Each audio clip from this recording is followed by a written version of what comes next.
Take Audi's flagship A8 and put a little more starch in that flag. That's an S8. It makes a statement, yes, but is it the right one? Let's check the tech.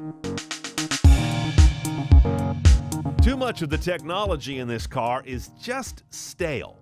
Look at the navigation screen. First you see it, then you don't. That's very 007-ish, isn't it? And really, I think just there for the fun of it, because if you've got room like that, they could have just put the display right in there fixed, but no, they wanted to give you a little button to play with because, well, you're paying in the vicinity of $100,000. You deserve some toys. That map quality and graphic style has been with this car as long as we've been doing cars here at CNET. It's just kind of simplistic and not terribly well rendered. There's no live traffic on here, so good luck. You got to listen to the radio to find out where the problems are. And of course, this is all controlled by Audi's old stale MMI, which is this turn and clicky thing here. The four corner buttons, those correspond to the four corner menus in the screen, but what kind of a wacky interface is that? Now, when you buy one of these base, it's going to have a Bose 5-channel surround audio system with 10 speakers. I'd love to try it because, unfortunately, we have what I think may be the most overrated upgrade in the industry. The $6,300 B&O audio system. It puts 14 speakers around the cabin. You got the two pop-up, what do they call them, dispersal lenses or something up there. And 1,100 watts with discrete amps for every driver. But it doesn't sound good.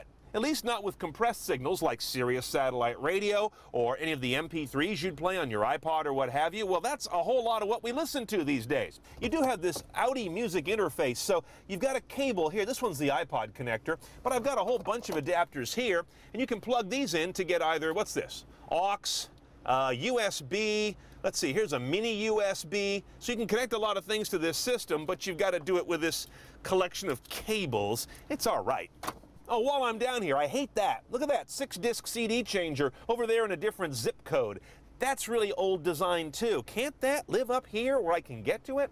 And once I get over there, I still can't put a DVD in because it doesn't read those, so I can't watch a movie while I'm parked. More importantly, there's no rear seat entertainment system in this big Luxo barge. There ought to be. Everything is push button in this car. You saw the one for the LCD. This one here raises and lowers the sunshade, the limo screen in the back. I've got one here to turn on and off my blind spot monitor, another one for my parking beepers.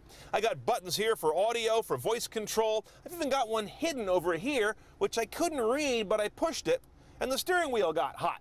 So I assume that's the steering wheel heater. The engine starter is a push button, the engine stop is a separate push button, and over here is a double push button to take on and off your parking brake.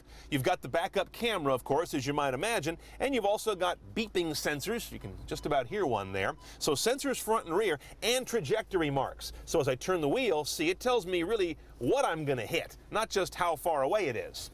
Now, an S8 is distinguished by its 5.2-liter V10. 450 horsepower, 398 foot-pounds. Big numbers, but more impressive is this engine's absolute jewel-like quality and its eagerness to both rev and pull tree stumps out of the ground. 60 happens in under 5 seconds. But I have to say, I sometimes found it hard to apply this car's power in that nice middle ground in between head-snapping and sedate. Gas mileage is a silly these days, 1319. And we only did around 12 miles per gallon in the real world. Your only transmission is a 6-speed automatic Tiptronic with a gate and paddles. Nice gearbox, but it doesn't live in the same neighborhood as the engine in terms of exoticness. S8s have a sport version of Audi's adaptive suspension that can go almost an inch lower than Audi's basic adaptive undercarriage. Our car has a package that includes adaptive cruise control, blind spot warning lights in the mirror housings, and what Audi calls lane assist. The steering wheel vibrates like you're running over lane dots if you drift out of your lane without a turn signal that direction. Very effective. Okay, let's price this big silky bomber, shall we? Your S8 base is going to run about $92,500, but that's a little misleading because you've got to add in the destination charge and a walloping gas guzzler tax of $2,100. Now you're closer to $95,500. The big options are, tech-wise, the B&O audio system, $6,300, the most expensive in the world of factory audio. I just wouldn't go there. and $3,500 for the tech package. That gives you the adaptive cruise control, the blind spot warnings here in the mirrors, and that vibrating wheel that tells you when you're drifting.